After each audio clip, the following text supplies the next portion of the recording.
Fala galera, beleza? Leandro, mais uma vez, canal Inteligência Natural, obrigado por sua presença aqui conosco e dedo no like se você gostar deste vídeo. Pessoal, vou conversar um assunto com vocês, eu particularmente gosto muito. Já falei um pouquinho sobre isso em outros vídeos, só que esta matéria aqui é de 2 dias apenas, bem recente, e ela é muito sugestiva. Eu quero primeiro agradecer ao amigo Halen Alves por ter compartilhado essa informação comigo, fiel escudeiro aí do canal. Obrigado, Halen, um abração para você. E vamos conversar aqui nessa página de divulgação científica, dentre outras coisas, enigmasdouniverso.com. A água vem do espaço sideral e é mais antiga que o Sol e a Lua. Ora, para nós isso aqui não é novidade, né? Nós já sabemos disso aqui há muito tempo e eu vou mostrar para vocês por quê. Vou ler alguns pontos que eu achei mais interessante nesta matéria e a gente começa a nossa discussão. O astrônomo Carl Sagan disse que a Terra é um ponto azul pálido, ou um pálido ponto azul. Já falei sobre isso, inclusive mostrei uma imagem lá que a NASA, a Agência Espacial Americana, diz ser a Terra, fotografada a 6 bilhões de quilômetros de distância no Sistema Solar, mas é um tanto suspeitoso aquela imagem lá, mas eu já falei sobre isso em um outro vídeo. Em um canto perdido da Via Láctea. Essa característica azul do nosso planeta se deve aos 70% de água que o compõe. Mas, por incrível que pareça, os cientistas ainda não sabem ao certo de onde veio a água, ou mesmo se a água é nativa do planeta Terra. Bom, será que os cientistas não sabem realmente de onde veio a água? Ou, com certeza, muitos sabem, mas se der com a língua nos dentes, falar realmente o que tem sido evidenciado, já está sendo evidenciado, não é o que se acredita, é o que já está sendo evidenciado, podem ter as suas carreiras aí um tanto comprometidas. Boa parte da comunidade científica não vai aceitar. E por que não vai aceitar, Leandro? E por que você sugere que muitos já sabem? Por causa desta palavra aqui, eu vou direto ao ponto. Esse vídeo aqui, prático, vou direto ao ponto. É por causa disso aqui, ó. Vamos lá. 2 Pedro, capítulo 3, versículo 15. Pois ele, aqui na versão João Ferreira de Almeida, tem outras também, né? King James e etc. Pois eles de propósito ignoram isto. Quem? Boa parte da comunidade científica de hoje ignora isso aqui, ó. Pois eles de propósito ignoram isto, que pela palavra de Deus, já desde a antiguidade, existiram os céus e a terra, que foi tirada da água, e no meio da água subsiste. Essa água nesse espaço sideral, segundo o conceito, a cosmologia dos povos antigos, é que a Terra ela está mergulhada em um oceano primitivo. Isso aqui é a concepção de várias civilizações antigas do que era a Terra. A Terra estaria envolta, tá? Ou envolvida em algum tipo de bolha. A gente vê um firmamento acima, um domo, e me parece uma continuidade dele abaixo. Leandro, é dessa forma aqui? Bom, não sei, tá? Não estive, eu vou falar igual o Marcos Pontes, né? Ele diz que esteve lá e viu, como eu não estive e não vi. Mas enfim, esse era o conceito apresentado. Cadê a Terra aí, Leandro? A Terra está aqui dentro, a morada dos homens está aqui dentro. Não a esfera toda aqui sendo a Terra onde o homem mora na crosta terrestre. Não, tudo estaria dentro. E a Terra nessa proteção. Na cosmologia dos hebreus, por exemplo, Leandro, o que está fora da Terra? O oceano primitivo. O oceano primordial. A Terra estaria mergulhada nessas águas. Então, não existiria um vácuo, não tem vazio, tudo está preenchido. Preenchido por água. A água pode ser a resposta, o segredo para toda a obra da criação. Se a Terra foi tirada, ela passou a existir, ela foi tirada da água.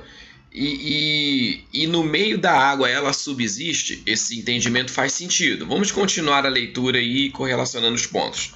Uma das mais recentes teorias a esse respeito afirma que nossa água chegou na forma de gelo a bordo de asteroides que colidiram com o planeta nascente Terra durante o Adkeon, na primeira fase da era pré-cambriana, cerca de 4,6 bilhões de anos atrás. Bom, como a gente já sabe, isso aqui é uma teoria, é uma hipótese. Não se tem certeza científica sobre esses números aqui para colocar a idade da Terra, por exemplo. Tudo isso aqui é especulativo. Tem muita gente que acha que não tem especulação na ciência. O que mais tem na ciência é especulação.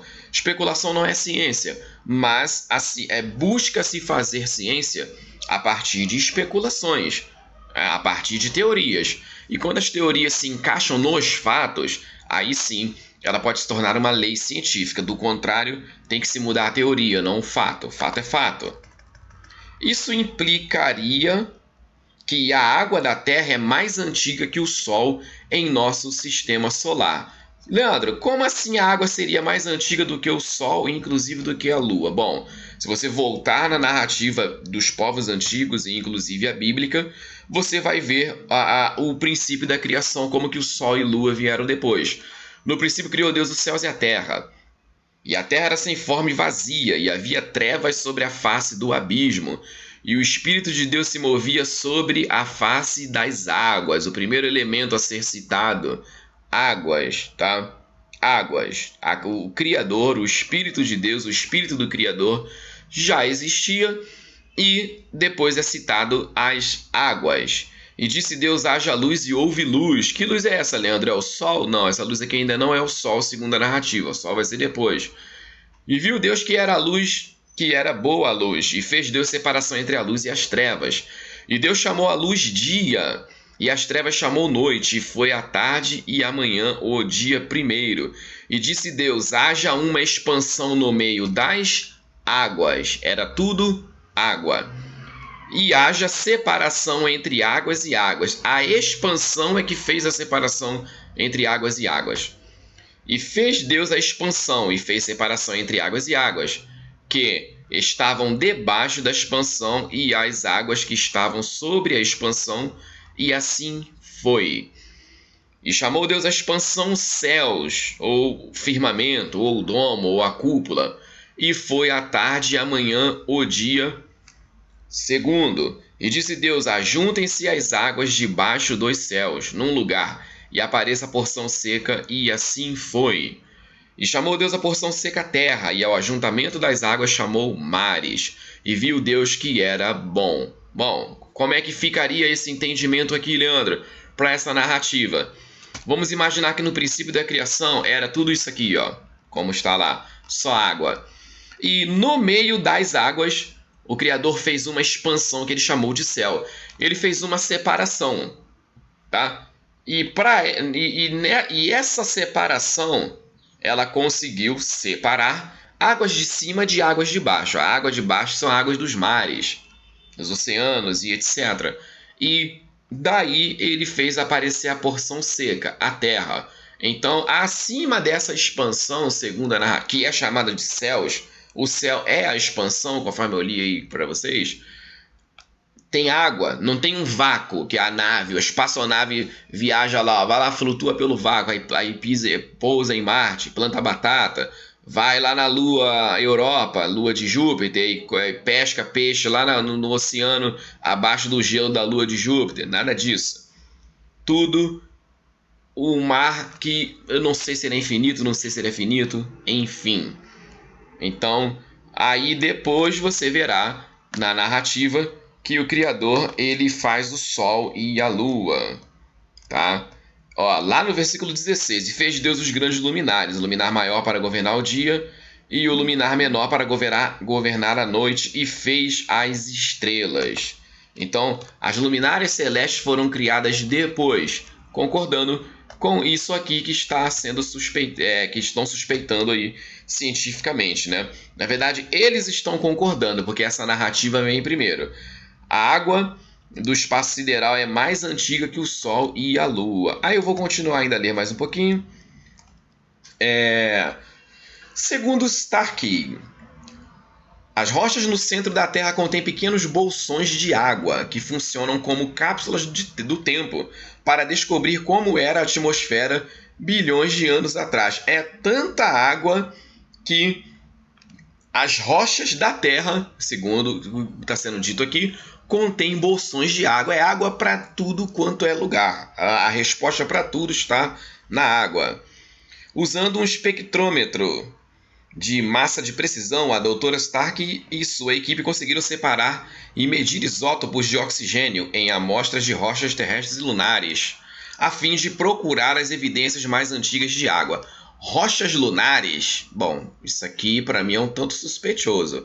Ao comparar as amostras de rochas lunares e terrestres, eles descobriram que ambos são feitos dos mesmos componentes, reforçando a teoria de que a Lua se formou quando um fragmento da Terra caiu durante uma colisão com outro corpo celeste. Bom, o vídeo já está ficando grandinho, deixa eu só falar um pouquinho dessas rochas lunares. Por que eu acho isso aqui suspeito? Porque, como eu fiz um vídeo tem alguns dias, uma pedra encontrada, se não me engano, no deserto do Saara, e estão dizendo que essa pedra é um pedaço da Lua e ela vai a leilão, tá, a 14 milhões de reais. Como é que você encontra uma pedra no deserto e essa pedra aqui veio da Lua? E tem gente que vai pagar lá para comprar.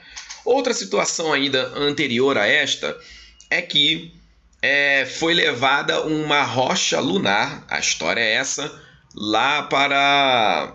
na Holanda, se não me engano. Eu fiz um vídeo sobre isso aqui.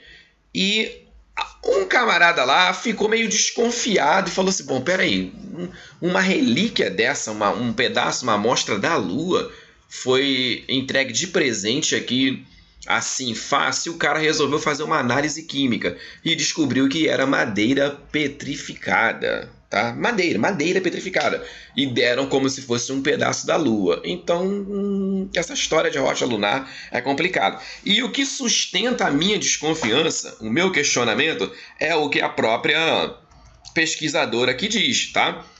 Ao comparar as amostras de rochas lunares terrestres, eles descobriram que ambos são feitos dos mesmos componentes. Gente, não tem rocha lunar, tá? As rochas são terrestres mesmo. As rochas são da Terra. Eles estão dizendo que é o mesmo componente, é porque, na verdade, tudo isso tem origem na Terra. Terra firme é só aqui na Terra mesmo. Do que a Lua é feita, Leandro? Do que o Sol é feito? A ciência moderna vai te dar as teorias, inclusive de que a Lua ela é rochosa. Mas isso, meu amigo, é teoria. Nós não temos uma prova, tá, cabal para isso aí, até porque, como eu acabei de citar, a prova que deveria ser prova era madeira petrificada. Então, esse ponto aí é complicado. Tem mais um pouco para se ler na matéria, não é muito grande, eu deixo aí na descrição, quem tiver interesse. Para mim, isso aqui que eles estão revelando como se fosse uma descoberta recente, eu torno a dizer, para mim, eles já sabem disso. Concorda com essa palavra aqui de 2 Pedro, que eles, não tô falando, eu não vou falar todos, né? Alguns deles da comunidade científica ignoram isto. Preferem pegar a palavra, Bíblia Sagrada e outros escritos e falar assim, não, isso aí é tudo crença, deixa isso para lá, aqui a gente faz ciência. Conversa fiada. Tem mais crendice no meio científico do que entre os crentes. Pode ter certeza disso. Seguirei falando mais sobre essas e outras questões. Um fortíssimo abraço, daqui a pouco a gente volta. E tchau!